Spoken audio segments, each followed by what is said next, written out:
सरोजं सान्द्रनीलाम्बुदाभं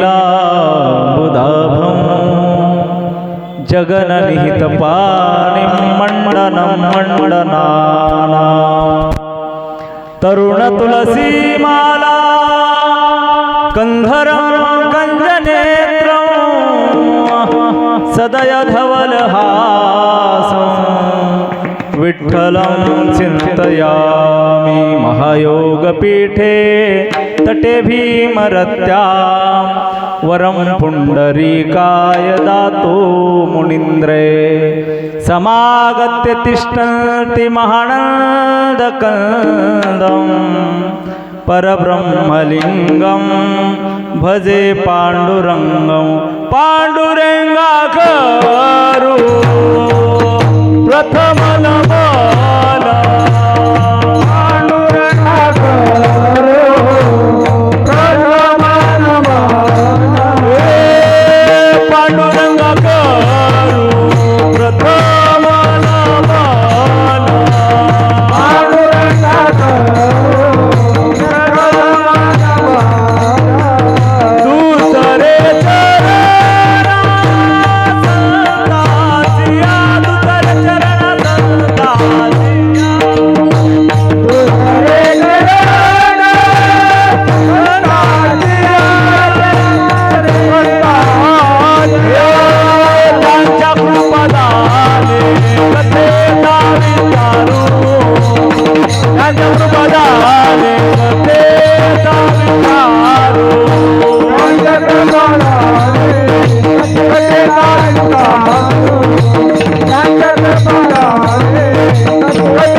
अनुग्रह लाधलो पावन झालो चराचरी नमो सद्गुरु तुकया ज्ञानदीपा नमो सद्गुरु सच्चिदानंद रूपा नमो सद्गुरु भक्त कल्याण मूर्ती नमो सद्गुरु भास्करा पूर्ण कीर्ती सेवे लागी सेवक झालो तुमच्या लागलो निज चरणा अहो स्वामी तुकया देवा यावरी न करावा अभेरो प्रस्तुत मूर्ती असणारे माझे जगद्गुरु तुकोबाराय यांचा नामाचा महत्व प्रतिपादन करणारा सेवेसाठी निवडलेला अभंग आहे। आज संकष्ट चतुर्थी आणि त्या निमित्ताने आजची ही कीर्तनाची सेवा माझ्याकडे आली। ज्यांनी ही सेवा घेतली गोविंदराव नरसिंगराव मल्हारी राहणार बालकी माझ्याकडे सेवा मनात आला असेल मला बोलवा म्हणून तुमच्यामध्ये शिरून माझ्याकडून सेवा करून घ्यावी असं गणपतीला वाटत असेल असो त्या निमित्ताने आजची कीर्तनाची सेवा तसं पाहत असताना गणपतीला प्रथम नमन केलं जातं। काय सूर्यकोटी समप्रभा निर्विघ्नं कुरु मे देवो सर्व कार्येषु सर्वदा प्रथम नमन करू गणनाथा प्रथम नमन करू गणनाथा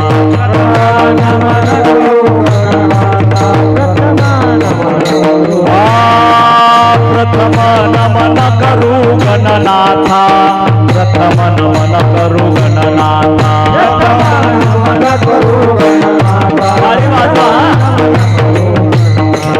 उमा शंकराची सुता उमा शंकराची सुता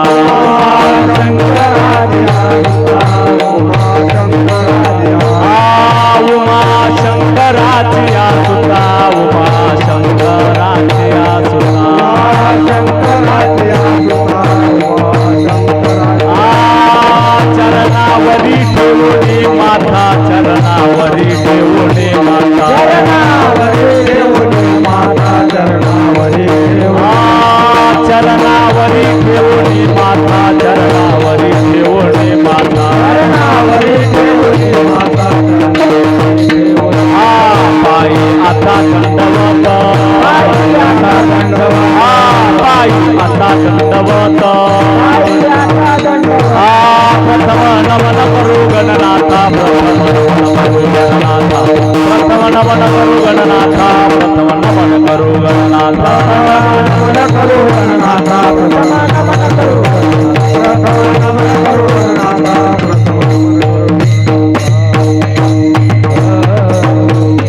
प्रथम नमन करू गणनाथा उमा शंकराची सुता चरणावरी ठेवोनी माता साष्टांगे आता नमन असो त्या गणपती परमात्म्याला प्रथम नमन करून सेवेला सुरुवात करतो.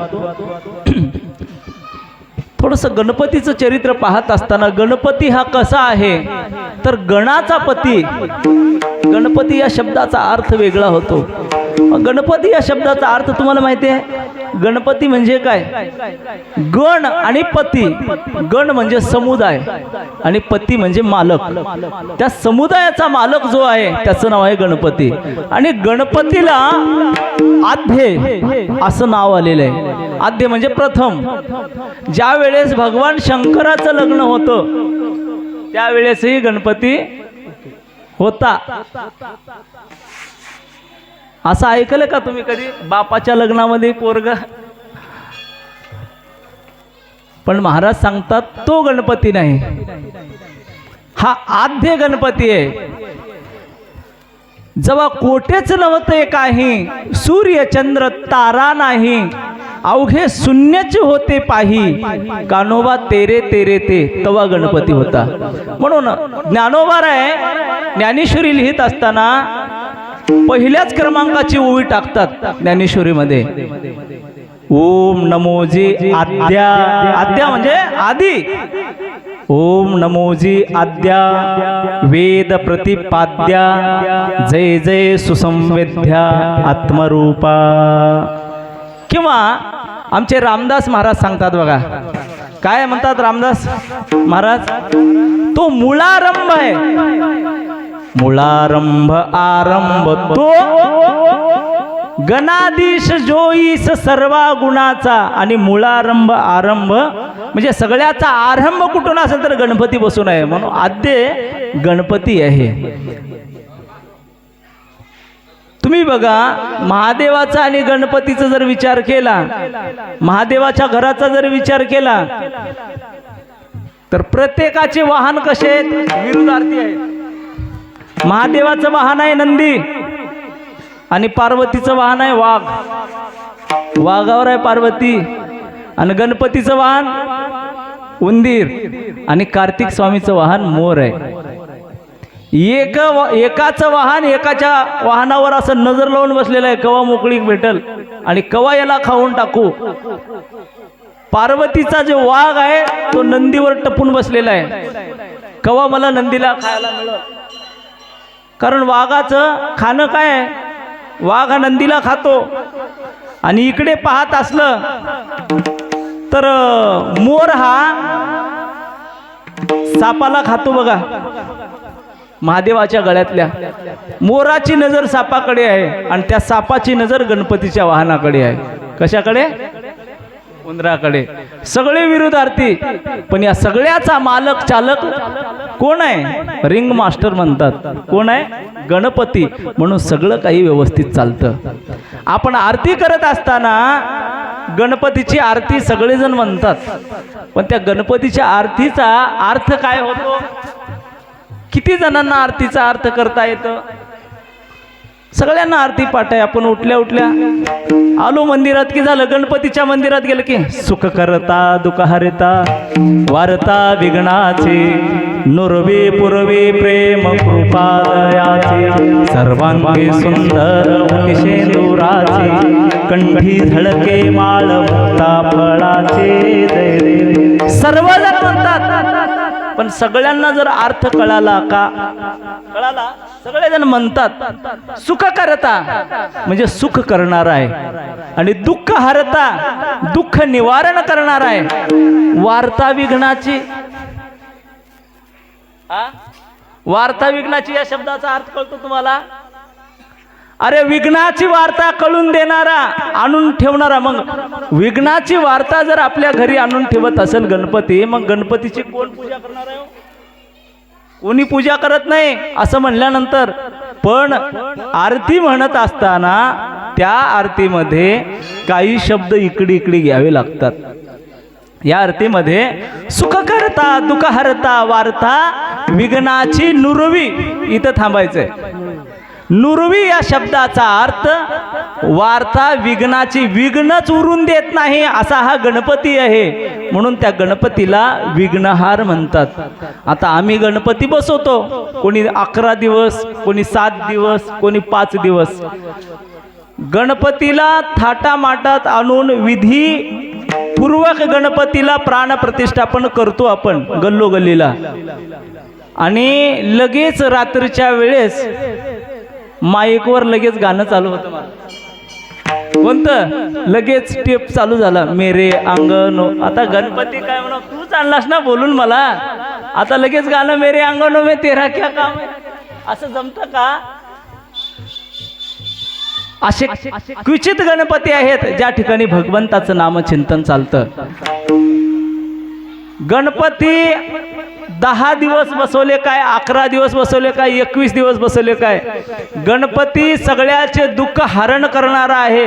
पण गणपतीलाच दुःख होत असतो त्या दिवशी. बघा, गणपती त्या उंदराला म्हणतो, बाबा या संकटातून मला सोडव. आपण सगळे गणपतीला नमस्कार करतो, पण गणपती मात्र उंदराला म्हणतो, मला या संकटातून वाचव. का तर आपण आपल्या आवडीनुसार बसवतो, पण देवाला काय आवडतं आपल्याला काय माहिती आहे? देवाला काय आवडतं? आवडे देवाची तो ऐका प्रकार, आवडे देवाची तो ऐका प्रकार, आवडे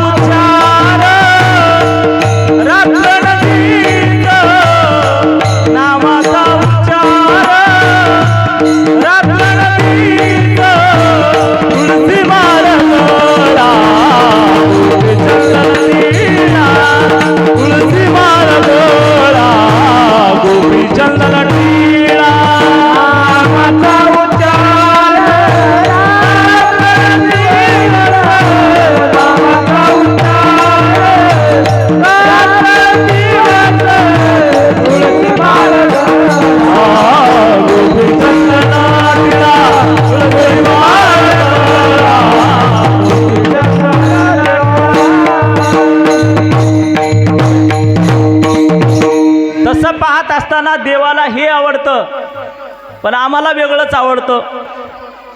प्रत्येकाच्या आवडी वेगळ्या आहेत. या जगामध्ये 3 प्रकारचे लोक आहेत म्हणून सांगतात तुकोबाराय. तुकोबारायचं म्हणणं आहे, या पृथ्वीवर 3 प्रकारचे लोक आहेत. एक आहे अज्ञानी, आम्ही तुम्ही जड जीव. दुसरे आहेत संत, आणि तिसरा आहे देव स्वरूप असणारे, देवच म्हणा की. पण प्रत्येकाच्या आवडी वेगवेगळ्या आहेत. आम्हा तुम्हाला काय आवडतं? माणसांना काय आवडतं? ल्यावे, खावे, बरे असावे सदैव, हे चिकरी हा चांगले राहो, मस्त मजेशीरी राहो, एवढीच आवड करतो माणूस. किंवा याच्या जर पलीकडे गेलं, वाढावे संतान, ग्रही व्हावे धनधान्य. महाराज सांगतात, एवढीच माणसाची आमची तुमची आवड आहे. पण संत महात्म्याची वेगळी आवड आहे आणि देवाची वेगळी आहे. संत महात्म्याची आवड आहे. ज्ञानोबाराय सांगतात, ज्ञानोबाराय आपली आवड प्रगट करून दाखवतात. ज्ञानोबाराय सांगतात, माझी आवड काय माहित आहे? माझी आवड पंढरपूरला जायची आहे. माझ्या जीवीचे आवडी पंढरपुरा नैनगुडे पांडुरंगी मनरंग. एकनाथ महाराज सांगतात की देवाला काय आवडतं ते सांगतात, आणि ज्ञानोबाराय स्वतःला काय आवडतं ते सांगतात, आणि तुकोबाराय स्वतःची आवड प्रगट करतात. तुकोबारायला विचारलं, तुकोबाराय तुम्हाला काय आवडतं हो? तुकोबारायला काय आवडत असेल बरं? तुकोबारायची आवड वेगळी आहे. तुकोबाराय 3 प्रकारची आवडी सांगतात. मला एकतर पंढरपूर आवडतो, एकतर देव आवडतो, आणि चंद्रभागा आवडते. देव आणि तीर्थक्षेत्र आणि देव एक आहे, तीर्थक्षेत्र एक आहे आणि तीर्थ एक आहे. हे तीन आवड प्रकट करतात तुकोबाराय. आवडे पंढरी भीमा पांडुरंग चंद्रभागा लिंग पुंडलिक. माझी आवड अशी आहे, मला काय आवडतं तर आवड हे पंढरी, पंढरीनाथ भगवान मला आवडतो. भीमा पांडुरंग, भीमा नदी. आवडे पंढरी भीमा पांडुरंग चंद्रभागा लिंग पुंडलिक हे आवडतात मला, दुसरं काही आवडत नाही. हे झाली संताची आवड. आणि देवाची आवड, देव स्वतः सांगतात मला दुसरं काही आवडत नाही. आवडे देवासी तू ऐका प्रकार, नामाचा उच्चार रात्रंदिस. प्रत्येकाच्या आवडी वेगवेगळ्या आहेत.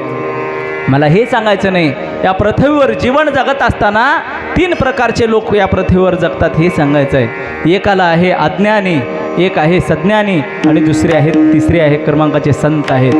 अज्ञानी लोक त्यांना म्हणतात कितीही सांगा ऐकतच नाहीत, त्याला अज्ञानी म्हणतात. उदाहरणात सांगायचं झालं तर दगडाला सांगणं काय, त्या माणसाला सांगणं काय बरोबर आहे. तुकोबाराय सांगतात तुका म्हणे आईशी बुद्धी ज्याची जड, त्याहुनी दगड बरे देवा. अशा माणसाला मूर्ख म्हणतात.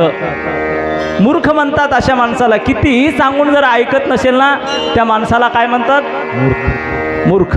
एका गावामध्ये एक मूर्ख राहत होता. दृष्टांत सांगतो, लक्षात घ्या. एका गावामध्ये एक मूर्ख राहत होता. मूर्ख हे नावाने ओळखलं जात नाही, त्याच्या लक्षणावरून ओळखलं जातं मूर्ख. कसं ओळखतात बघा. एका गावामध्ये एक मूर्ख राहत होता. गावातले लहान पोरापासून ते मोठे वयोवृद्ध माणसं त्याला काय म्हणायचे? ए मूर्खा. मूर्खा म्हणल्याशिवाय बोलतच नव्हते. त्यानं विचार केला, गाव सगळं मला मूर्ख म्हणतंय, या गावात राहायचं नाही असा विचार केला आणि गाव सोडून निघाला. गावाच्या बाहेर निघाला 15-20 किलोमीटर चालत. उन्हाळ्याचे दिवस.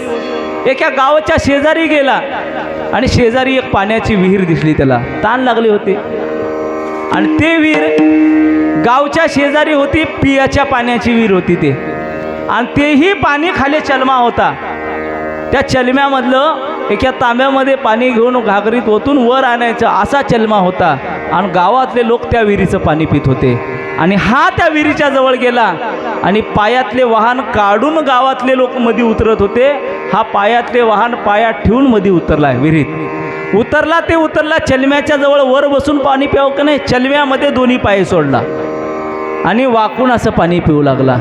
वर एक गावातली महिला पाणी नेण्यासाठी आली. खाली तर पाण्याचा आवाज येत आहे, वरे वाहन नाहीत. वाकून बघितलं तिने खाली विहिरीमध्ये. वाकून बघितल्यानंतर हा दिसला. एक तर जोड्या सगट आहे आणि जोडे पाण्यामध्ये बुडवलेला आहे आणि पाणी पित आहे. तिनं वरून आवाज दिला त्याला, ए मूर्खा. त्यानं म्हणला मला कसं ओळखीलो? हा, ओळखावं लागते का? अहो त्याच्या लक्षणानं कळून येते ते मूर्ख आहे. कुठेही गेला का मूर्ख लपत नाही. तुकोबाराय सांगतात त्याला सांगणं काय, दगडाला सांगणं का बराबर आहे. तुका म्हणे ऐशी बुद्धी ज्याची जड, त्याहुनी दगड बरे देवा. लोक म्हणतात बघा, अहो त्याच्या नादी कशाला लागता, दुरून जातात. दुर्जन माणसं त्याला नाव येत असतील. बालाजी महाराज, दोन माणसं जर आपल्या समोरून येत असतील, एक सज्जन आहे एक दुर्जन आहे समजा, तर तुम्ही अगोदर कुणाला रामराम करता हो? खरं सांगा. सज्जनाला करत जाई नका. सज्जन तुम्हाला काहीच करणार, पण दुर्जनाला पहिले रामराम करावं म्हणून शास्त्र सांगतंय. का तर दुर्जनम प्रथमम वंदे तदनंतर सज्जना.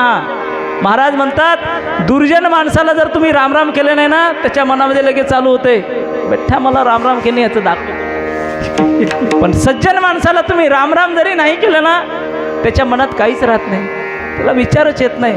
पण शास्त्र सांगतंय पहिले जर रामराम करायचं असेल तर कळालं का आता कुणाला करायचं? दुर्जनाला. अहो माणसंच भीत नाहीत असं नाही. म्हण आहे बघा, बुरे को खुदा, देव देखील वंगड्याला भीतो. तसं आहे, बुरे को खुदा डरे.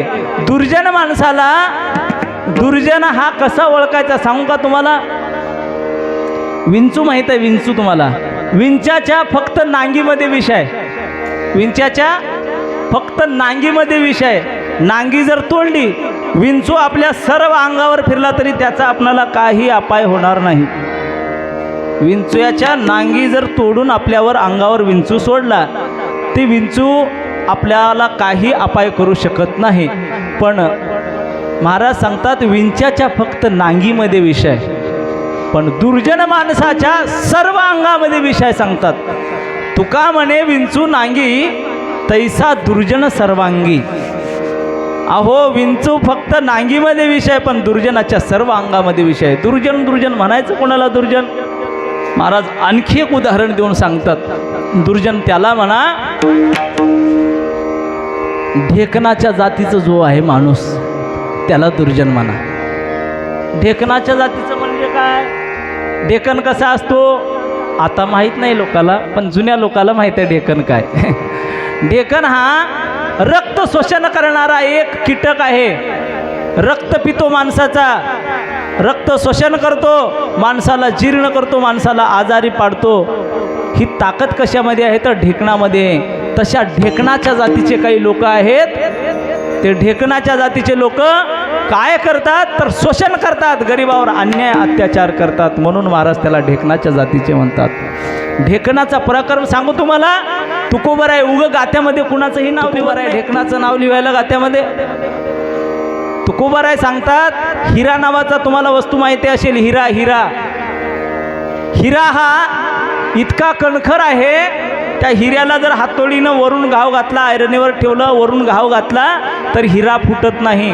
काय होतं हिऱ्याचं? एकतर हिरा आयरणीमध्ये शिरतो, नाहीतर हातोडीमध्ये शिरतो. दोन्हीमध्ये नाही शिरला तर दोन्हीतून निष्ठून जातो, पण हिरा फुटत नाही. एवढा कणखर हिरा. पण हिऱ्याच्या जवळ ते ढेकण आलं की ते हिऱ्याचे 2 तुकडे होतात. महाराज काय ताकद असेल त्या हिऱ्यामध्ये. तुकोबाराय सांगतात. हिरा ठेविता आयरणी, वाचे मारिता जो घणी, तोची मोल पावे खरा, करणीचा होय चुरा. पण हिरा फुटत नाही. पण असला हिरा ढेकणाच्या संगे हिरा जो भंगला. मला एवढंच सांगायचं आहे, ढेकणाच्या संगतीमध्ये हिरा आल्याबरोबर त्या हिऱ्याचे 2 तुकडे होतात. तसं दुर्जन माणसाच्या संगतीमध्ये एखादा सज्जन माणूस गेला, त्याला विवाह त्याचे देखील 2 तुकडे व्हायला काहीच उशीर लागणार नाही. म्हणून महाराज म्हणतात दुर्जन कशाला म्हणावं. मी हे सांगत होतो, या पृथ्वीवर 3 प्रकारचे लोक आहेत. एक दुर्जन आहेत, आणि दुसऱ्या क्रमांकाचा जर कोण असेल तर ते 3 प्रकार सांगितले. आधम, उत्तम आणि मध्यम. हे 3 प्रकारचे लोक आहेत. आधममध्ये हे मोडतात बघा दुर्जन. आता मध्यम, काही लोक देव देव करतात, पण काही तर जरा संकट आलं, देवानं माझ्यावरच आणावं का, देवाला कळतंय का नाही, एवढं देवाची भक्ती करता. त्यानं तर म्हणतंय, पण त्याच्या आजूबाजूचे लोकही म्हणतात मला तुम्ही एवढं देवदेव करता, तुम्हालाच लागावं की असं. हां म्हणतात असं. पण त्या दुःखाला जर डगमगून जर देवाची भक्ती सोडून देतात काही लोक, ते मध्यम आहेत. पण उत्तम प्रकारचे जर कोण आहेत तर ते साधू संत महात्मे आहेत बघा. संत महात्मे कसे आहेत? अहो त्यांच्या जीवनामध्ये काही जरी झालं तरी देवाची भक्ती न सोडणारे संत महात्मे असतात. जगद्गुरू तुकोबारायचं तुम्ही जीवनचरित्र बघा. जगद्गुरू तुकोबारायच्या जीवनचरित्रामध्ये तुकोबारायला किती प्रसंग आले हो. तुम्हाला 2-3 प्रसंग सांगतो तुकोबारायच्या जीवनामधले बघा. आहे का? तुकोबाराय जेव्हा दुष्काळ पडला म्हणून आपली सगळी संपत्ती वाटून टाकली लोकांना. 65 लाखाची जागिरी होती, एकही रुपये घरी ठेवून घेतला नाही तुकोबाराय. ज्या वेळेस तुकोबारायकडे एवढी जागिरी होती तेव्हा गावातले लोक तुकाराम महाराजांना तुको शेठ म्हणत होते. तुको शेठ. आणि ज्या दिवशी तुकोबारायची संपत्ती गेली तेव्हा काय म्हणू लागले माहिती आहे का? येडं तुक्या. लोक असंच आहे बघा. धनवंता लगी सर्व मान्यता आहे जगी. आपल्या जर पैसा असेल ना तर सगळे लोक मानतात. पैसा तेरे 3 नाम, परशा, परशु आणि परशुराम. हे 3 नावं मला तवा कळाले बघा तुकोबारायच्या जीवनचरित्रामध्ये वाचत असताना. तुकोबाराय स्वतः गात्यामध्ये लिहितात. दुष्काळे आटीला द्रव्य नेला मान, स्त्री एकी अन्न अन्न करता मेली. ज्या तुकोबारायचं नाव घेतल्यानंतर आम्हाला काय करावं महाराज जेवायला असं विचारतात लोक, पण त्याच तुकोबारायची पत्नी अन्न अन्न अन्न म्हणून मेली महाराज. तिला अन्न भेटलं नाही खायला. असली परिस्थिती. एवढंच नाही, तुकोबारायची आणखी एक परिस्थिती अशी आहे. तुकोबाराय घरामध्ये आले की घरातून त्यांना बाहेर जाऊन चंद्र बघावं लागत नव्हता, घरातूनच चंद्र दिसत होता म्हणे. तुकोबाराय सांगतात माझं घर कसं आहे, माझं घर झोपडी आहे म्हणता सांगतात, झोपडी. आणि या झोपडी असलेल्या घरामध्ये मोडक्या तुडक्या बाजा आहेत आणि त्याच्यावर वाकळाचीच गादी आहे. घरी मोडकिया बाजा वरी वाकळाच्या शेजा. मला सांगतात पाहुणे घराची आजी आले ऋषिकेशी, पाहुणे घराची आजी आले ऋषिकेशी. काय करू उपचार, काय करू उपचार, कोप मोड किदर, कोप मोड किदर. माझी कोप कशी आहे, मोडकी आहे. अहो तुकोबारायाच्या घरी जेव्हा देव आले तर बसायला पाटा देखील नव्हता. असेल तर त्याच्या घराची स्थिती सांगतात महाराज. आला ज्याच्या घरा त्याच्या संसारा चिरा पडे. त्याचा संसार राहत नाही, उद्ध्वस्त होऊन जातो. समजायचं की त्याच्याजवळ देव आलेला आहे. अहो ज्यावेळेस भगवान श्रीकृष्ण शिष्टाचार करण्यासाठी दिल्लीला हस्तिनापुरात गेले आणि दुर्योधनाच्या घरी जाऊन शिष्टाचार करतात, सांगतात 5 गावं तरी अर्जुनाला दे. 5 गावं सोडून हे सगळं चर्चा झाल्यानंतर दुर्योधन सांगतो कृष्णा माझ्या घरी तुला आज जेवायला तुझ्या आत्यानं 56 प्रकारचे भोग केलेले आहेत, 56 प्रकारचे भोग. तेव्हा भगवान श्रीकृष्ण सांगतात मला तुझ्या 56 प्रकारचे भोग लागत नाहीत. का तर त्या देण्याच्या पाठीमागे तुझा भाव शुद्ध नाही. मग देवाला विचारण्यात आलं मग देवा जेवण कुठं करणार आहो. सांगितलं मी जेवायला मला पहिलेच अगोदर आवतन आलेलं आहे. कुणाच्या घरचं, विदुर काकाच्या घरचं. चल विदुरा घर जाए उद्धवने, चल विदुरा घर जाए उद्धवने, चल विदुरा घर जाए.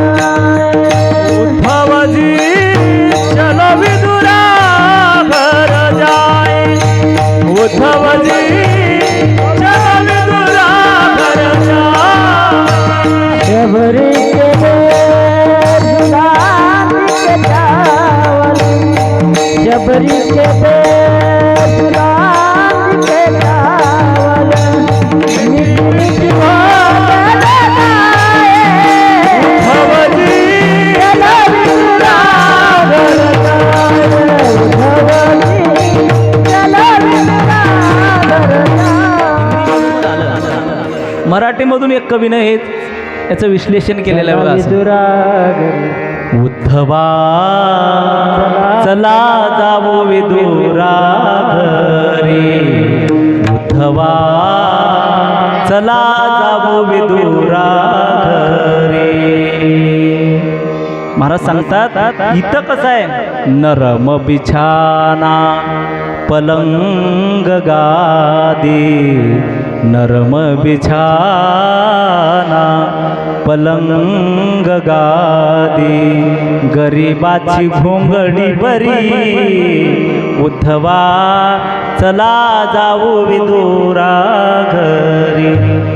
उद्धवाला सांगतात भगवान श्रीकृष्ण आपणाला इथं राहायचं नाही, उद्धवा विदुराच्या घरला जायचं आहे. आणि विदुराच्या घरी काय 56 प्रकारचे भोग आहेत का खाण्यासाठी. महाराज विदुराच्या घरी गेल्यानंतर देव जेव्हा विदुर काकाच्या घरी गेल्याबरोबर दारावर थाप मारली आणि विदुर काकी घरात आंघोळ करत होती स्नानगृहामध्ये. आवाज देवाचा ऐकला, देहभाव विसरून गेली आणि दरोजा काढली आणि देवाला आत घेतलं आणि पाटा टाकली देवाला. पाटा टाकत असताना उलटा टाकला महाराज. सोयरे घरला आलं की पाटा कसं टाकतात, सोयशी टाकतात की नाही, तिनं उलटा टाकला. उलट्या पाट्यावर देवाला बसवलं. उलट्या पाट्यावर देव बसला. इकडे तिकडे बघू लागली देवाला आता काय देव खायला. केळा आणलेले होते, केळाची डाल होती, डाल घेतली आणि केळाचा गाभा काढायची, आपल्या तोंडात टाकायची आणि साल मात्र देवाला. देवही तसाच मटक्या मारू मारू खाऊ लागला. 2-4 केळं संपले, तेवढ्यामध्ये विदुर काका आले. बघता तर विदुर काकी सावध नव्हती. विदुर काकीला हाक मारतात. विदुर काकी हाक मारल्यावरून उठून थांबते. बघते अवस्था तर पाटा उलटा टाकलेला आहे. देवाला केळीची साल खाऊ घालते. अंगावर कपडे नाहीत. तशीच पळाली महाराज आणि कपडे परिधान करून आली. आल्यानंतर देवाला उठवलं, पाटा टाकली, सोयशा पाट्यावर बसवलं आणि केळीचं ते टोपलं जवळ घेतलं. केळी सोलली. त्याच्यातला गाभा देवाच्या तोंडात दिल्या. बरोबर देव काय म्हणतात माहिती आहे का? पहिलेची केळी कुणाच्या शेतातली होती? फार गोड होती. पण आत्ताची केळी ही त्यात मजा नाही, रुच लागत नाही, चविष्ट लागत नाही. विदुर काका म्हणतात देवा येडे झालो काय? एकाच शेतातली नाही, एका घडाचं केळ आहे. घड म्हणजे माहिती फण्या, एका फणातलंच केळ आहे आणि एक गोड लागतं आणि एक असं लागतंय. असं कसं म्हणता? देव सांगतात पहिले गोड लागत होतं, आता गोड लागत नाही. का? तर ज्या वेळेस विदुर काकी केळ चारवत होती, देहभान हरपून चारवत होती देवाला, त्यामुळे तिचं अंतकरण शुद्ध झालेलं होतं. ज्या वेळेस ती भानावर आली, तिच्या अंतकरणातला भाव वेगळा झाला. भाव वेगळा झाल्याबरोबर देवाला भाव जर नाही तर भावे विन देव न कळे निसंदेह. भाव नाही ना तर देव काही न लगे भावाची कारण, काही न लगे भावाची कारण, ओ काही न लगे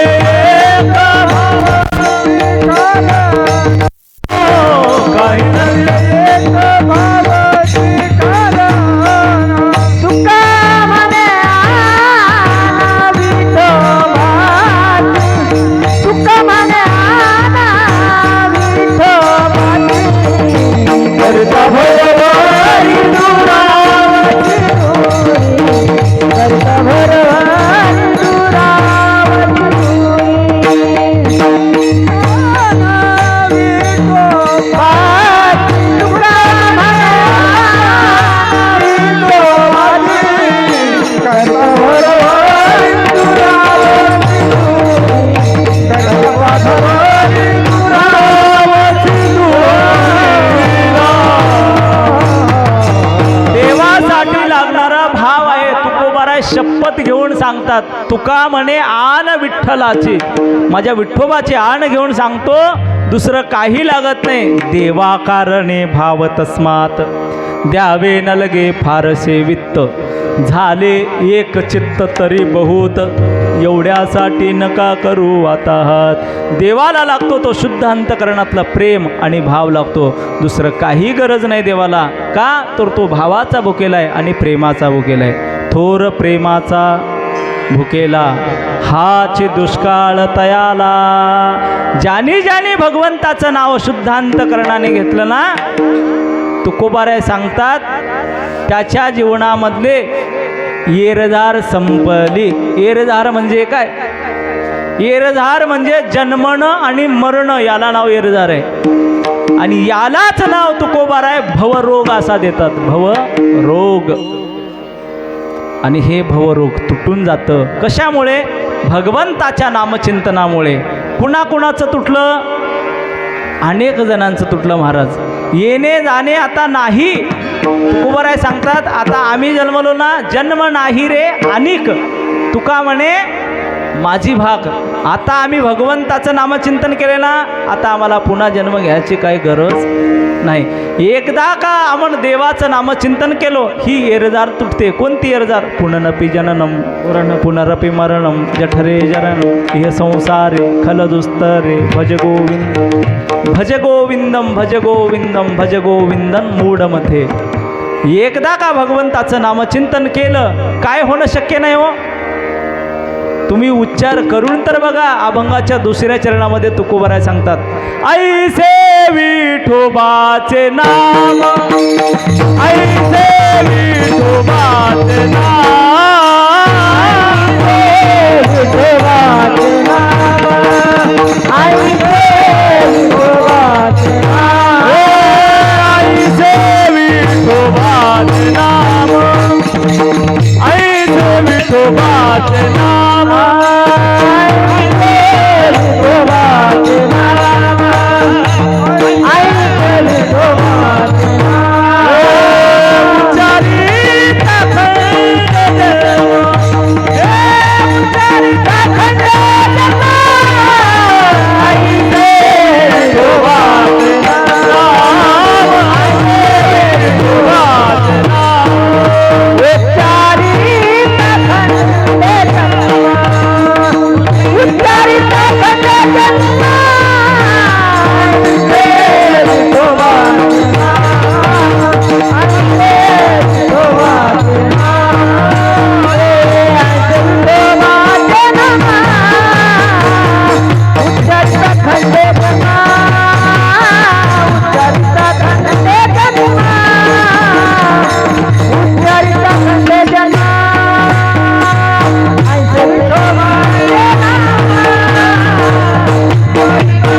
भगवंताच्या नामाचं महत्त्व सांगतात. का नामाचं महत्त्व सांगतात? किती नाम चांगलं आहे आणि हे नाम उच्चारण केल्यानंतर काय होणं शक्य नाही. ऐसे विठोबाचे नाम उच्चारिता खंडे जन्म, जन्माना मरण खंडून जातं, म्हणून त्या भगवंताचं नामचिंतन करावं लागतं. एवढंच होत नाही, तुटे भवरोग उच्चारिता खंडे जन्म, हे जे आहेत ना तुटे भवरोग, ऐशे विठोबाचे नाम उच्चारिता खंडे जन्म, ऐशे विठोबाचे नाम. प्रत्येक चरणाला तुम्ही ऐशे विठोबाचे नाम लावत चला, तुम्हाला कळून येईल. वसू न शके पाप ऐसे विठोबाचे नाम, जाय त्रिविध तो ताप ऐसे विठोबाचे नाम. तुका म्हणे माया ऐसे विठोबाचे नाम, होय दासी लागे पाया ऐसे विठोबाचे नाम. प्रत्येक चरणामध्ये तुम्ही जर विठोबाचे नाम लावलं तर तुम्हाला पूर्ण अभंग समजूत येईल. का तर भगवंताच्या नामाने माणसं तरतील, यात नवल नाही, दगड तरले. काम चांगले चांगले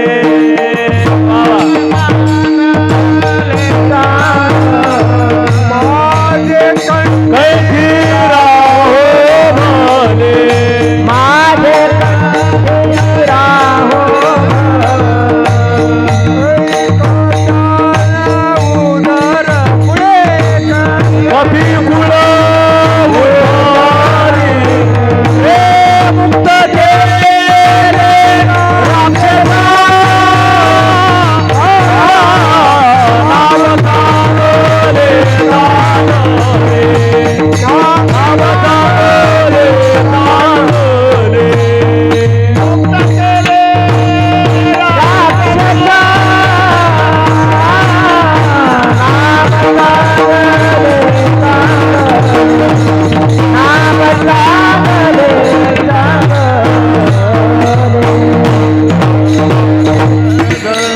भगवंताच्या नामानं कोण कोण तरी याची यादी देतात. तुकोबाराय, भगवंताचं नाव कसं आहे? चांगलं. चांगलं चांगलं या शब्दाचा अर्थ, चांगलं म्हणजे काय? चांगलं म्हणजे सुंदर, पवित्र, गोड, याचे पर्याय शब्द आहेत बघा. आणि हे शब्द सगळे पांडुरंगालाच लागतात बघा. आवडे हे रूप गोजिरे सगुण, गोड तुझे नाम गोड तुझे रूप, सगळे जे आहेत हे देवाचं नामाला लागणारे शब्द आहेत. आणि इथं सांगतात नाम चांगलं, नाम चांगले चांगले, माझे कंठे राहो भले, कपिकुळ उद्धरिले, मुक्त केले राक्षसा. ज्या वानर कुळामध्ये जन्माला आलेल्या वानरांचा उद्धार भगवंताच्या नामचिंतनाने झाला, त्या राक्षसांचाही उद्धार भगवंताच्या नामचिंतनाने झाला. राक्षसाचा उद्धार झाला, हा उद्धार झाला राक्षसाचा. का उद्धार झाला? ज्याचं भगवान प्रभू रामचंद्राच्या हातून मरण झालं त्यांना सगळ्याला भगवान प्रभू रामचंद्राने मुक्ती प्रदान केली. कंस हा भगवान कृष्णाच्या हातानं मेला, पुतना हे भगवान श्रीकृष्णाच्या हातानं मेली, अधोगतीला गेली नाही. महाराज प्रमाण आहे यासाठी, श्रीकृष्ण कोपून जाते मारी, तो पावे ब्रह्म साक्षात्कारी. ब्रह्मपदाला पूर्णत्वाला नेण्याचं काम भगवान श्रीकृष्ण करतात. एवढंच नाही, त्या पुतनेला सायुज्य नावाची मुक्ती प्रदान देव करतात. ज्ञानेश्वरीमध्ये ज्ञानोबाराय वर्णन करतात, जी मला विष पाजण्यासाठी आली होती, जी विषाचेने स्तनपाने मारू आली,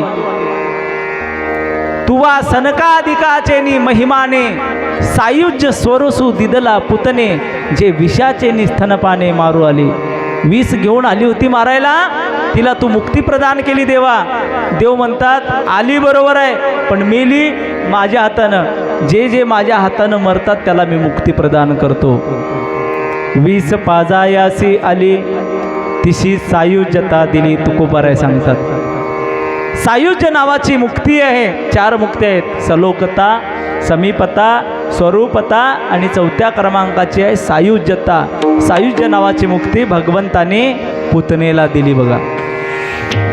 मी हे का सांगतो? कपी कुळ उद्धरिले मुक्त केले राक्षसा.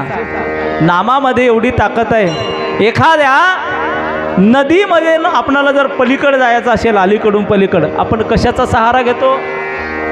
हा, जसं अलीकडून पलीकडे जाण्याचा नावाचा सहारा घ्यावा लागतो, तसं या संसार नदीतून पार करून जाण्यासाठी भगवंताच्या नावाचा सहारा घ्यावा लागतो. आणि एक नावाडी भगवान प्रभू रामचंद्राला, त्याचं नाव आहे केवट. रामायणामध्ये प्रसंग आहे. भगवान प्रभू रामचंद्राला तो केवट म्हणतो, भगवान आज मी तुला या समुद्रातून, या नदीतून, शरयू नदीतून मी इकडून तिकडे तुला पार करत आहे, पण मी जेव्हा तुझ्याकडे येईल ना, तेव्हा तू मला ह्या समुद्रातून त्या समुद्रात पार कर. देवाला तो केवट विनंती करतो. का तर भगवंताचं नामचिंतन केल्यानंतरच हे भवरोग संपणार आहे. तुटे भवरोग संचित क्रियमान भोग. संचित म्हणजे काय आणि क्रियमान म्हणजे काय? संचित म्हणजे आपण केलेलं मागच्या जन्मीचं पाप पुढे आपणाला भोगावं लागतं. ज्ञानोबा ज्ञानेश्वरीमध्ये सांगतात की आपण जर पाप केलो ना, ते फेडण्यासाठी इथे यावं लागतं. आपण जर, एकनाथ महाराजांचं एक प्रमाण आहे बघा, आणखी एक. एकनाथ महाराज सांगतात, केले कर्म झाले तेची भोगा आले. आपण केलेलं कर्म भोगण्यासाठी पुन्हा इथं यावं लागतं. याला संचित म्हणतात. संचित कर्म म्हणजे मागे केलेलं जमा राहिलेलं, त्याला संचित म्हणतात. आणि क्रियमान, चालू करत असलेलं कर्म, याला क्रियमान म्हणतात. आणि ह्या दोन्ही कर्मामध्ये आपल्या हातून जर पाप झाला असेल, तर त्या पापाची निवृत्ती करण्याचं एकमेव साधन म्हणजे भगवंताचं नामचिंतन आहे. कितीही प्रकारचा जर पाप केला असेल, कसलाही जर पाप आपल्या हातून घडला असेल, तर एक भगवंताचं नामचिंतन केलं ना, जळतील पापे जळमांतो रे, जळतील पापे जन्मांतो रे, जळतील पापे जन्मांतो रे, जळतील पापे. नाम संकीर्तन साधन पैसोपे, नाम संकीर्तन साधन पैसोपे, जळतील पापे जन्मांतो रे, जळतील पापे नाम संकीर्तन साधन पैसोपे, नाम संकीर्तन साधन पैसोपे, जळतील पापे जन्मांतो रे, जळतील पापे जन्मांतो रे. आपण दररोज हरिपाठात म्हणतो हा प्रमाण. कसं आहे प्रमाण? आता बघा, तुम्ही घरी जाऊन बघा गात्यामध्ये, ह्या म्हणण्यामध्ये किती फरक आहे. आपण जे हरिपाठात म्हणतो ते बरोबर आहे का गाथ्यामधलं बरोबर आहे, ते घरी जाऊन बघा. मी म्हणतो प्रमाण बघा, लक्ष द्या. नाम संकीर्तन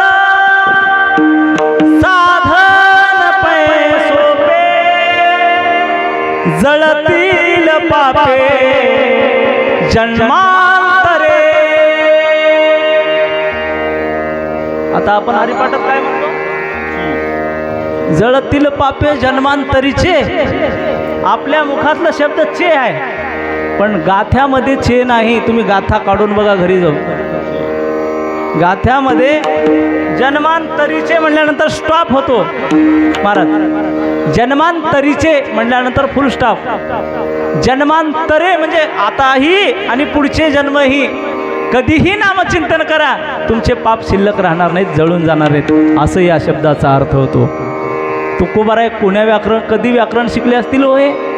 हां, आपणाला तुकोबाराय लिहिलेलं गाथ्यातलं अभंग नीट वाचता येत नाही, पण तुकोबाराय काय दिमाग लढवले असतील. एकेका शब्दाचा अर्थ काढा गेला तर गहन अर्थ आहे महाराज तुकोबारायच्या. आपण अनेक अभंग म्हणतो, बरेच अभंगामध्ये आपल्या चुकी आहे, पण मी चुकी काढायला आलो नाही बरं का. उगे या शब्दाचा अर्थ सांगितला तुम्हाला. नाम संकीर्तन साधन सोपे. या कलियुगामध्ये भगवंताचं नामच श्रेष्ठ आहे, दुसरं काही नाही महाराज. या कलियुगामध्ये अन्य जी साधनं आहेत त्या साधना लुप्त पावलेल्या आहेत. पहिले जे साधन होते कोणते कोणते साधना होते? 4 युगामध्ये 4 साधना होऊन गेल्या महाराज. कृतायुगामध्ये एक साधना होती, त्रेतायुगामध्ये एक साधना होती, द्वापार युगामध्ये एक साधना होती आणि कलियुगात वेगळी साधना आहे. कृतायुगामध्ये फक्त भगवंताचं ध्यान होतं. त्रेतायुगामध्ये यज्ञ होतं आणि द्वापार युगामध्ये भगवंताचं गुणगान होतं. पण या कलियुगामध्ये अन्य साधना सगळ्या लुप्त पावलेल्या आहेत. महाराजाचं प्रमाण आहे, अवघ्या वाटा झाल्या क्षीण कली न घडे साधन, उचित विधी विधान नकळे न घडे सर्वथा, भक्ती पंथ बहु सोपा पुण्य नागवे या पापा, येणे जाणे खेपा येणे एकेची खंडती. महाराज सांगतात या भगवंताच्या नामचिंतनाने सगळं काही या कलियुगामध्ये आहे. कलियुगे उद्धार हरीच्या नामे, कलियुगे उद्धार हरीच्या नामे, कलियुगे उद्धार हरीच्या नामे, कलियुगे उद्धार. सकळाची येथे आहे अधिकार, कलियुगी उद्धार हरीच्या नामे, कलियुगी उद्धार हरीच्या नामे, कलियुगी उद्धार हरीच्या नामे. आहे अधिकार, कलियुगी उद्धार हरीच्या नामे, कलियुगी उद्धार हरीच्या नामे, कलियुगी उद्धार हरीच्या नामे. महाराज सांगतात सकळाशी येथे आहे अधिकार. कशासाठी अधिकार आहे? भगवंताचं नामचिंतन करण्यासाठी सगळ्यालाच अधिकार आहे. पहिले हे अधिकार नव्हता. महाराज ज्ञानोबाराय ज्यावेळेस अवतार घेऊन आले, ज्ञानोबारायच्या पहिले हे कुणाला अधिकार नव्हता नामचिंतन करायचा. पण ज्ञानोबारायने जात वीत गोत कुळे कुळशिळ मात भजे का त्वरित भावना, भजे खा नाही भजे का त्वरित भावना युक्त. ज्ञानोबाराय सांगतात भावना शुद्ध भाव धरून कोणीही भगवंताचं नामचिंतन करू शकते. महाराज सांगतात तुम्हीच नाही, या रे लहान थोर याती भलत्या नारी नर, करावा विचार न लगे चिंता कोणाशी. सगळ्यांनी एकदा भगवंताचं नामचिंतन करायचं आहे. कोणीही मुखाने नामचिंतन केल्याशिवाय राहू नका. हाताने टाळी वाजवा आणि मुखाने भगवंताचं नामचिंतन करा.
क्रियमान भोग ऐसे विठोबाचे नाम, उच्चारिता खंडे जन्म. हे सगळं होण्याचं एकमेव कारण जर काय असेल तर भगवंताचं नामचिंतन आहे.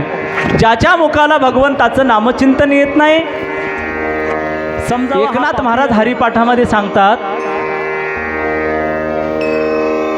ज्याच्या मुखाला भगवंताचं नामचिंतन येत नाही ना, त्याचं मुख म्हणजे सर्पाचं बीळ म्हण. सर्पाचं बीळ म्हणजे सुराख. सर्पाचं सुराख जसं आहे, सर्पाचं बीळ जसं आहे, तसं त्याचं मुख, असं एकनाथ महाराज सांगतात.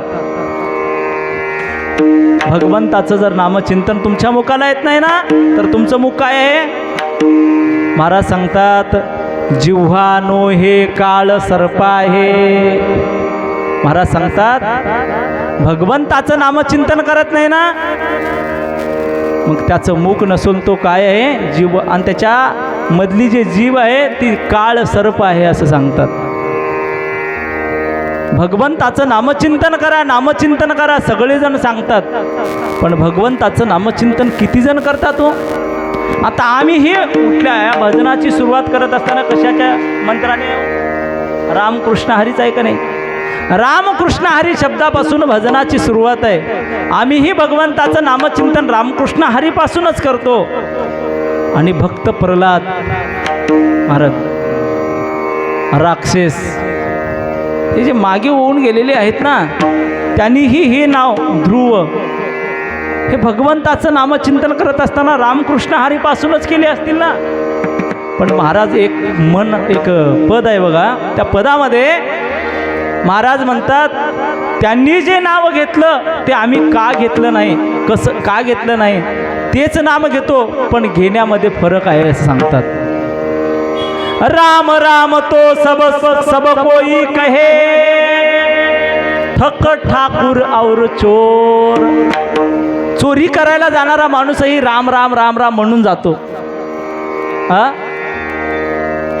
दवाखान्यात जाणाराही माणूस दवाखान्यात गेल्यानंतरही कधीच इंजेक्शन न घेतलेला माणूस, त्याला इंजेक्शनाची सुई जवळ नेल्याबरोबर राम राम राम राम म्हणावं लागत नाही.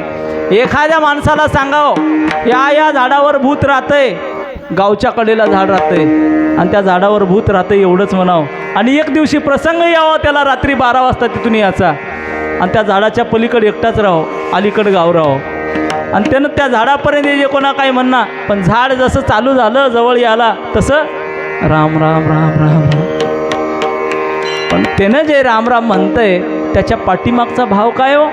महाराज सांगतात, राम राम तो सब कोई कहे, ठक ठाकुर और चोर. ठक म्हणजे हा देवाला फसवणारा, फक्त झाड जाजेपर्यंत राम राम म्हणणार आहे. झाड एकदा का गेला संपलं, याच्या मुखातलं नाम गेलं, त्याला ठक म्हणतात.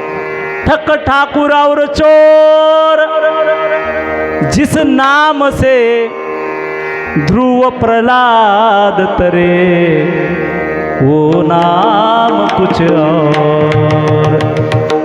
त्यांनी जे नाम घेतलं ते नाव काही वेगळं आहे महाराज. का?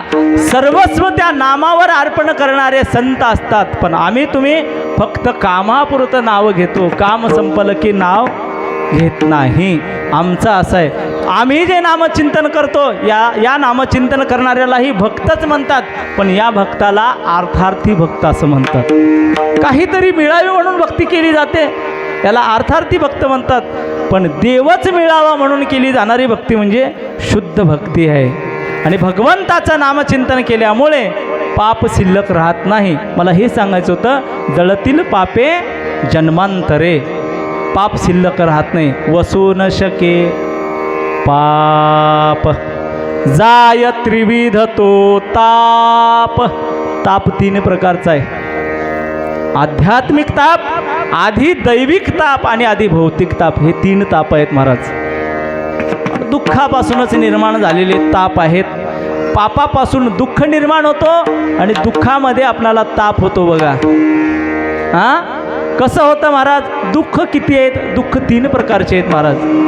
3 प्रकारचे आहेत. शास्त्र सांगत असताना, अभंग लिहित असताना, तुकोबाराय ज्ञानोबारायचे अभंग आपण वाचत असताना दुःखाचे प्रकार सांगत असताना दुःख अनेक आहेत, पण प्रमुख याने 3 दुःख सांगितले. एक आहे दुःख कशाला आहे? शरीराला दुःख आहे. आणि दुसरं दुःख आहे जीवाला दुःख आहे महाराज. मधल्या अंतकरणाला दुःख आहे, जीवाला म्हणजे शरीराला दुःख आहे, जीवाला दुःख आहे. आणि तिसरं दुःख सांगत असताना संत महात्मे सांगतात, या भगवंताचं नामचिंतन केल्यामुळे देहाला जे होणारी यातना आहे ती यातना ही नष्ट होते. मला सांगायचं हे आहे, 3 प्रकारचे दुःख सांगितले देहाला आणि जीवाला. 1 2 झाले, 3ऱ्या क्रमांकाचं दुःख आहे. भजन करा सांगतो. विठ्ठल विठ्ठल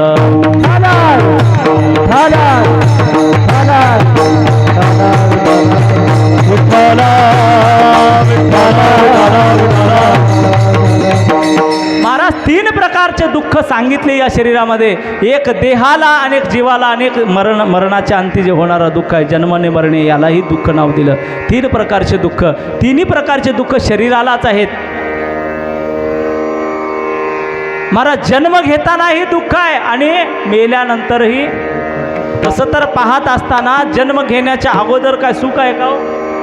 काय सांगू गर्भीची यातना, मज भोगिता नारायणा, मौसमळ मूत्र दाना, तुझ क्षणोक्षणा ध्यातसे.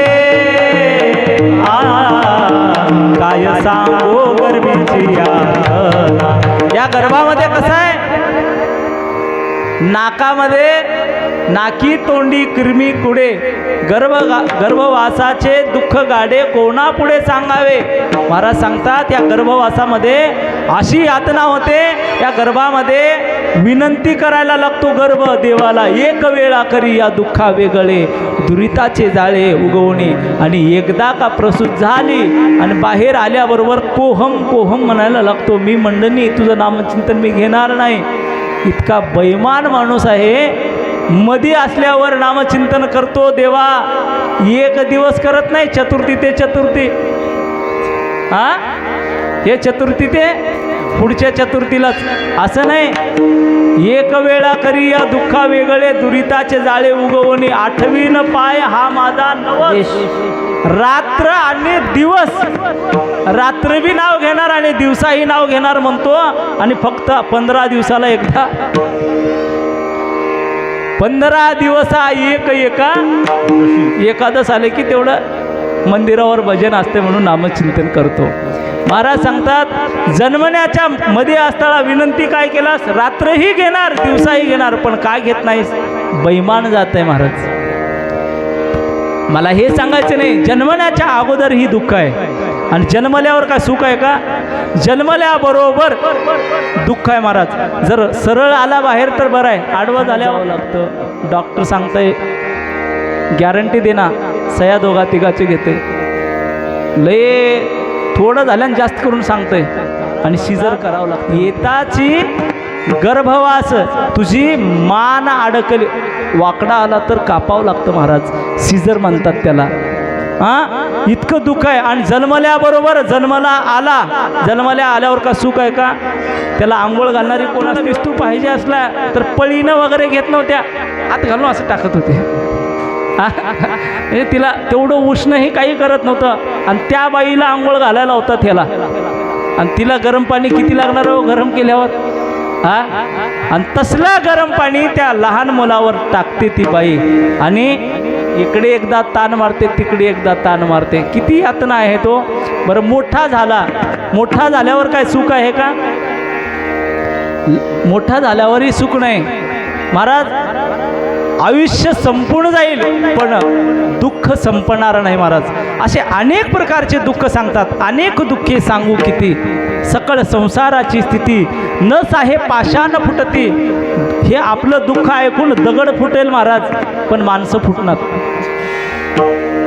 काय चाललंय हो, बरे आहो का म्हटलं की किती जरी दुःख असला, हां मस्त मजेत सांगतात लोक, पण सुखी नाहीत बघा. एक माणूस म्हणला, श्रीमंत माणूस आहे आमच्या गावातला, फार सुखी आहे. त्या श्रीमंताला तुम्ही जाऊन विचारा सुखी आहे का.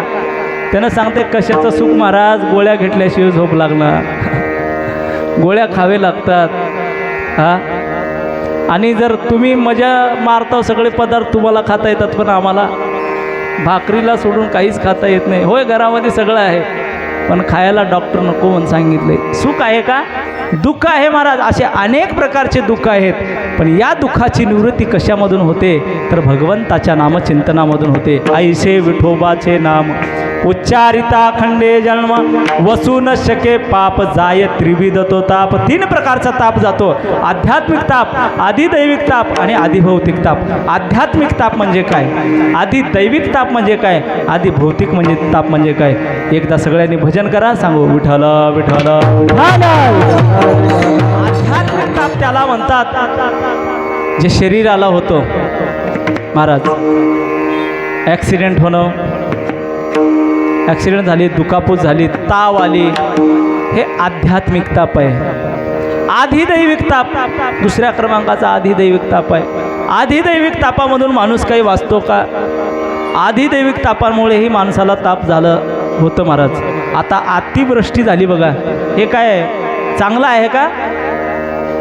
अतिवृष्टीमध्ये काही माणसं वाहून गेले, वीज पडली एखाद्या माणसावर, हे आध्यात्मिक देवाची कृपा अवकृपा होणे, यालाही आधिदैविक ताप म्हणतात.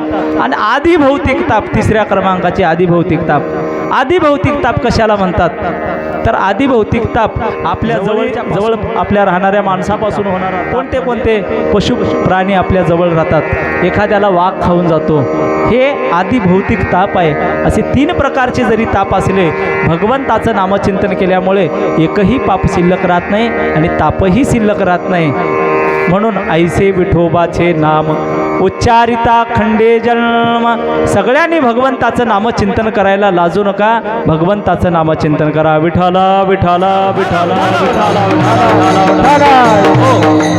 काही लोक नामचिंतन कीर्तनामध्ये 3 वेळेस पुंडलिक म्हणतात. ते पुंडलिक म्हणण्याच्या अगोदर बोला शब्द वापरतात. नाही, बोला पुंडलिक म्हणल्यावर जोरात पुंडलिक म्हणा असं मागेही सांगितलो, आताही सांगतो. लक्ष द्या, कुणाचं काय जाणार नाही याच्यावर सांगतो दृष्टांत. शेवटचं दृष्टांत आहे, जरा ध्यान देऊन ऐका, डोळे उघडा. महाराज, मी काय सांगत होतो, भगवंताचं नामचिंतन न केल्यानं कुणाचं काय जाणार आहे याच्यावर मी दृष्टांत सांगतो, लक्षात घ्या. या भालकीतल्या माणसाला मुंबईला जायचं आहे. भालकीतल्या एका माणसाला मुंबईला जायचं आहे. त्यानं बसस्टँडवर गेला आणि बसस्टँडवर गेला, बस लागलेली होती मुंबईला. इथून आहे नाही मला माहीत नाही मुंबईला जायला, पण बस लागली होती मुंबईला जायची. आणि बसमध्ये चढला. चढल्याबरोबर कंडक्टर म्हणला तिकीट. सांगितलं किती आहे तिकीट? त्यानं सांगितलं मुंबईला जायला 1000 रुपये तिकीट. 1000 रुपये काढून दिले महाराजी मामा. तिकीट काढलं, तिकीट काढून घेतलं. तेवढ्यामध्ये कंडक्टर काय म्हणतो त्याला माहिती आहे का, आम्ही 5 मिनिटामध्ये जरा नाश्ता वगैरे करून येतो मध्ये बसमध्ये. आणि ते कंडक्टर ड्रायव्हर निघाले. आता लांबचा प्रवास आहे, नाश्ता करूनच बसावा असं विचार करून ते निघाले.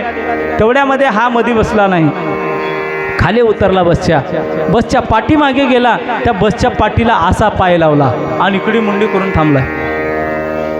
15-20 मिनटं झाले. नाश्ता करून कंडक्टर ड्रायव्हर दोघंही आले. तोपर्यंत बस कशी झाली, गच्च भरली.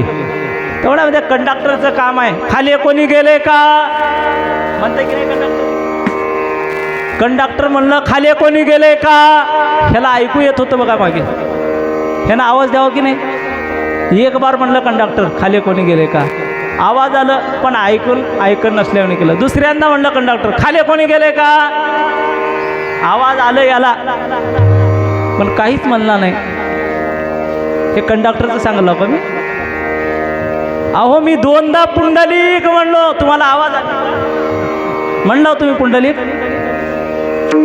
मला 3ऱ्यांदा ते कंडक्टर म्हणलं खाली कोणी गेले का. आवाज येत होता पण म्हणला नाही. कंडक्टर म्हणला राईट. बस गेली निघून. गेल्यानंतर हा बसस्टँडमध्ये असं टाळ्या मारून नाचून आनंद उत्सव साजरा करू लागला. लोक म्हणले येडं झाले का रे, विचारा तर काय झालं. लोक लगेच जवळ गेले, का झालं एवढं हसायला. त्यानं म्हणलं लय भारी फसिलो. कुणाला, ड्रायव्हरला. तुम्ही बी असंच म्हणता लय भारी फसिलो. कुणाला, महाराजाला. कुणाचं काय जाणार आहे. जसं त्या माणसाचे 1000 रुपये वेस्ट गेले ना, तसं तुम्ही इथं बसलेले 2 तास वेस्ट जाऊ नये म्हणून भगवंताचं नामचिंतन करायचं आहे. विठ्ठल विठ्ठल.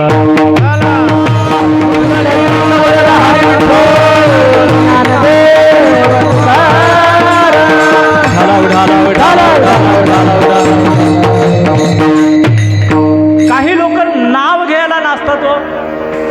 आता एकदा आम्ही भजनात उभा राहिलं, विठ्ठल विठ्ठल म्हणायला लाजतात. त्या मावशीला म्हणलं, मावशी सगळे म्हणत आहेत, तुम्ही का म्हणणार? तिने सांगितलं माझ्या मालकाचं नाव आहे.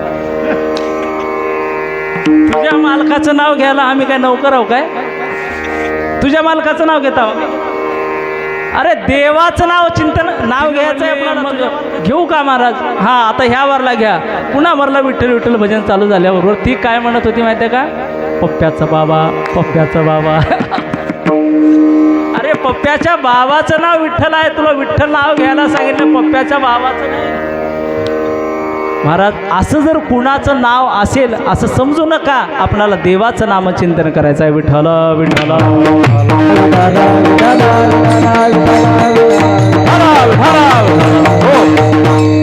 रात्रभर बोलायला लावा माणसाला प्रपंचातलं, रात्र सरत नाही, दिवस कुणीकडे निघडतो काही कळत नाही. तुकोबाराय प्रमाण देतात याला, मी माझ्या घरचं सांगत नाही. फुकटची सांगे लोकाची या गोष्टी, राम जग जेठी वाचा. भगवंताचं नामचिंतन तोंडाला करत नाही महाराज. दृष्टांत सांगतो, घ्या लक्षात. झालं कीर्तन, एका गावामध्ये जावई आला होता. आता जावई येतोच बघा कोणाच्या वेळी सासरवाडीमध्ये. लेकही इकडी होती, म्हणजे बायको याची. बायकोला घेऊन जाण्यासाठी जावई आला, म्हणजे लेकीला सासरवाडीमध्ये. आल्यानंतर काही दिवस राहिला सासरवाडीमध्ये आणि सासऱ्याला म्हणला, आता किती दिवस राहायचं, जातो आता आम्ही आमच्या गावला, पाठवून द्या मला सोबत, माझ्यासोबत माझ्या बायकोला, असं म्हणला. आणि तेवढ्यामध्ये ते सासरा म्हणला, मग मी तुम्हाला सोडायला. आता जवळ खेडं होतं, खेड्यापासून जरा सिटीपर्यंत येण्यासाठी तो म्हणला, आता आमचं गाव धरा, कोरेकलपासून मी कुशनूरपर्यंत तुला सोडायला येतो. आणि पहिलेचा काळ चलत जात होते लोक. आणि सासरा निघाला बघा, सासरा जावाई आणि लेक तिघं निघाले. निघाल्याबरोबर चलत जात असताना गावच्या कडेला एक पाटलाचं शेत लागलं महाराज. शेत लागल्यावर जावाई म्हणू लागला, काय मस्त शेत आहे. आणि या शेतामध्ये ज्वारी किती मस्त आली बघा, ज्वारी आली होती अशी. सासरा म्हणू लागला, आमच्या गावच्या पाटलाची आहे. काय मामा, काय ज्वारी आहे हो, एक एक कणीस असलं काय बी 5 मन तर होतील बघा. 1 एकरमध्ये किती होतात मला माहीत नाही, पण या 2 मन तर होतील असं म्हणत होता. आणि तो सासरा 20 मन 1 खंडी होतात म्हणला. 20 मनाची 1 खंडी होते ना, 1 खंडी होतात असं म्हण. दोघांमध्ये वाद चालू झाला, जावयामध्ये आणि सासऱ्यामध्ये. लेक मागे होती. हे दोघांमध्ये वाद चालू झाला. ह्यानं म्हणते फक्त 5 मन, जावाई म्हणते 5 मन, सासरा म्हणते 1 खंडी म्हणजे 20 मन. दोघांमध्ये वाद चालू झाला. जावायला सासऱ्यानं उचललं, आपटलं खाली. आपटलं खाली, सासऱ्याला बी राग आला. पुन्हा सासरा उठला, जावायला आपटला. असं दोघांचं चालू झालं. जावायला सासरा आपटू लागला, सासऱ्याला जावाई. आता जावाई जरा सासऱ्याला खाली पाडला आणि असं घासायला लागला. म्हणा सासरे बुवा 5 मन. सासरा म्हणला, हां 1 खंडी.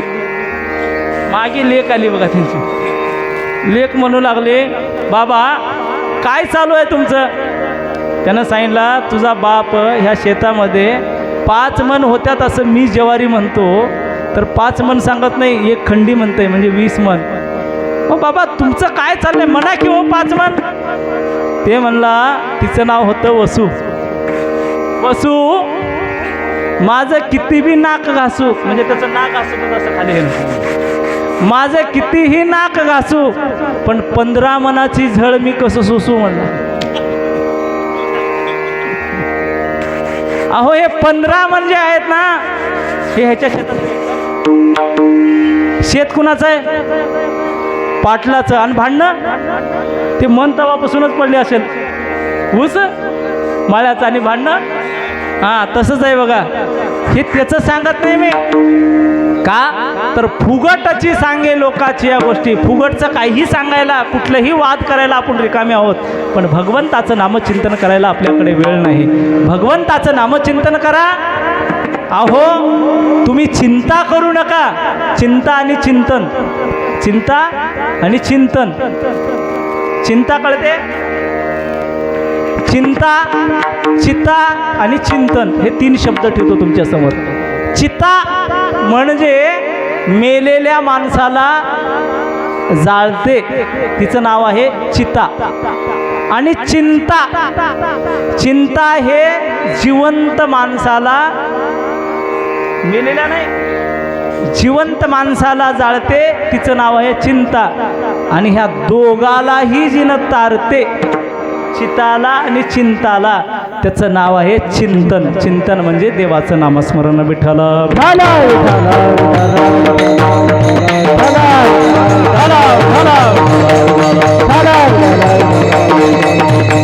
महाराज सांगतात, एकदा नामचिंतन केलं का, हजारदा नामचिंतन केलं का, नामचिंतन हे नामचिंतनच आहे. तू तुझ्यानं जास्त नामचिंतन करणं होत नाही ना, 5दा नामचिंतन कर. टाईमानुसार आपल्याकडे दिवसामध्ये किती तास असतात? 24 मधले भगवंताला देवासाठी 5 मिनटं तेवढंच बक्कळ झाले. पण 5 मिनटंही आपण देवासाठी देत नाही. देवाच्या पूजेला बसतात आणि मांजर दूध पिवलं की लगेच नामचिंतन बंद होतं.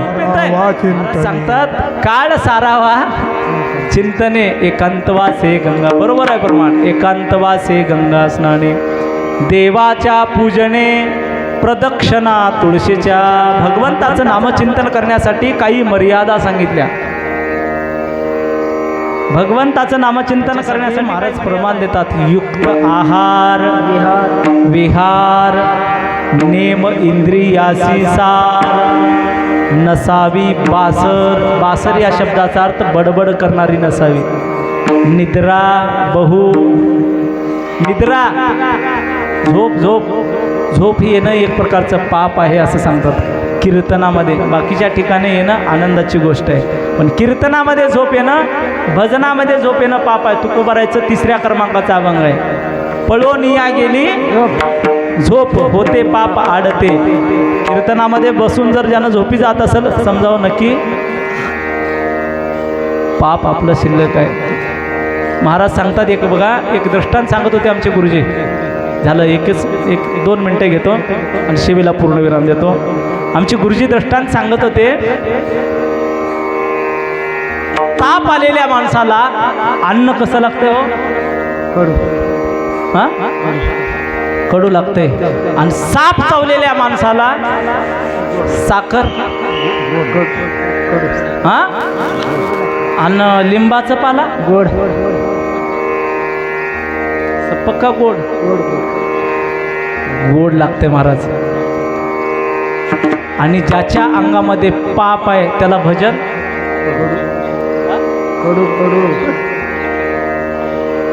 अंगामधलं ताप जावा, ताप जर गेलं तर अन्न गोड लागतंय, आणि पाप गेलं की नामचिंतन गोड लागते. महाराज मला हे सांगायचं आहे. ज्ञानोबाराय सांगतात, विषय विषयाचा पडू पाडू, गोड परमार्थ लागे कडू, आणि कडू विषय तो गोडू या जीवाशी झाला. आपणाला कडू असलेलं गोड लागलेलं आहे आणि गोड असलेलं कडू लागलेलं आहे. समजावं आपणाला सर्प चावलेला आहे. सर्प म्हणजे हे सर्प नाही, सर्प म्हणजे भवरोग, हा संसार. आणि हे संसारातलं भवरोग तोडण्यासाठी भगवंताचं नामचिंतन करायचं आहे. तुटे भवरोग संचित क्रियमाण भोग, ऐसे विठोबाचे नाम उच्चारिता खंडे जन्म. विठोबा रखुमाये,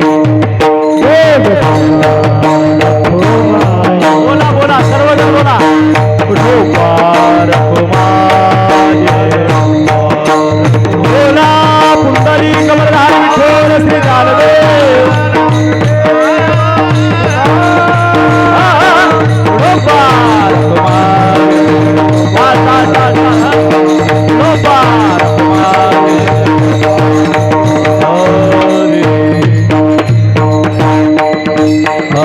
ज्ञानेश्वर मावले, ज्ञानराज मावले,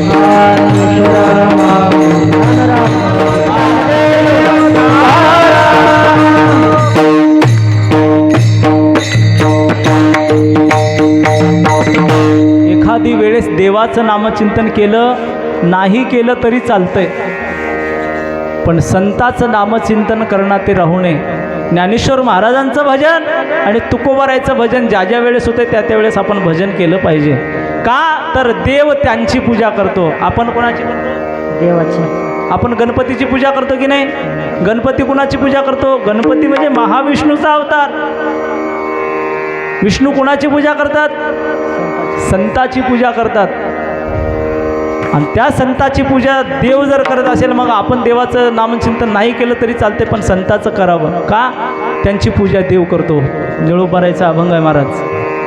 जया पूजिले आदरे पांडुरंगे, विमानस्थ केले प्रयाण प्रसंगे. आता आपल्याला ज्यांचं भजन करायचं आहे त्यांच्याबद्दल बोलतो मी. हे आता जे स्तुती चालू आहे त्या तुकोबारायची स्तुती चालू आहे.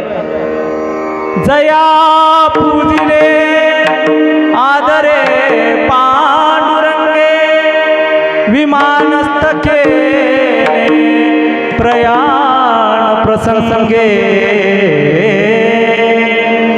तनु मानवे दिव्य रूपेच केली, न त्यागे दिव्य लोकासी नेली. महाराज हा जन्मला मृत्युलोकी, तुझी उपमा नाढळे इहलोकी. भव सिंधुसी बांधिला तुझे, अनाथा दिना कारणे तुकयाने. तुका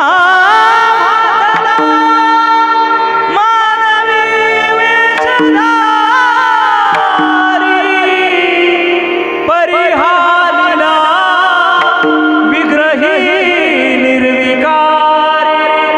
स्वये श्रीहरी व्यापकू सर्व जीवा, तुका तोचे हा परब्रह्म ठेवा. तुकाराम तुकाराम तुकाराम तुकाराम. बोला बोला. तुकाराम तुकाराम तुकाराम. कीर्तन संपलेलं आहे बरं का. सगळ्यांनी भजन हाताने टाळी वाजून करा. झाले वेळ. भजन तुकोबारायचं आहे. ज्या तुकोबारायचं नामचिंतन केल्यानंतर यम घाबरतो कापतो, त्या तुकोबारायचं भजन चालू आहे. कोणीही टाळी वाजवणं ते राहू नका. मावशी इकडे बघा, झालं शेवटचं भजन आहे. तुकाराम तुकाराम तुकाराम तुकाराम. बोला बोला. राम तुकाराम तुकाराम तुकाराम. तुकाराम तुकाराम तुकाराम तुकाराम. तुकाराम तुकाराम तुकाराम तुकाराम.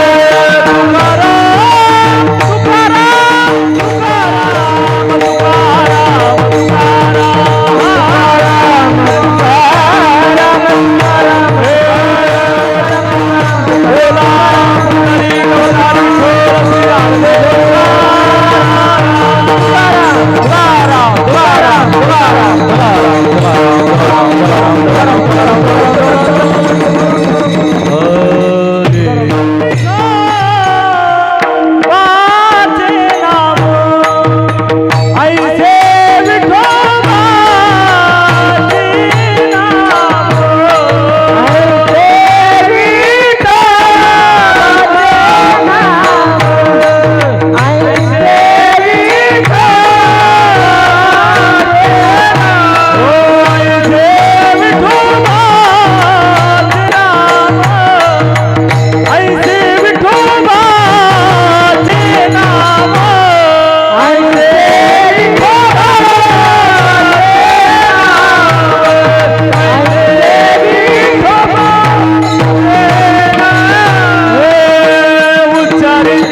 प्रमाण भोग ऐसे विठोबाचे नाम उच्चारिता खंडे जन्म वसू न शके पाप जाय त्रिविध तो ताप तुका म्हणे माया होय दासी लागे पाया ऐसे विठोबाचे नाम उच्चारिता खंडे जन्म.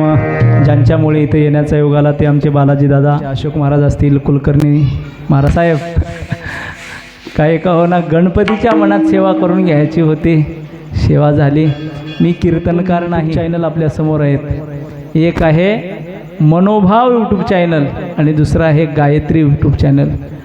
दोघंही एक प्रदीप दादा आणि धनाजी दादा या दोघांचं यूट्यूब चॅनल फेमस आहे भालकीमधलं. हां त्या दोघांचं यूट्यूब चॅनल आणि साऊंड सिस्टम आमच्या बाळू महाराजचं.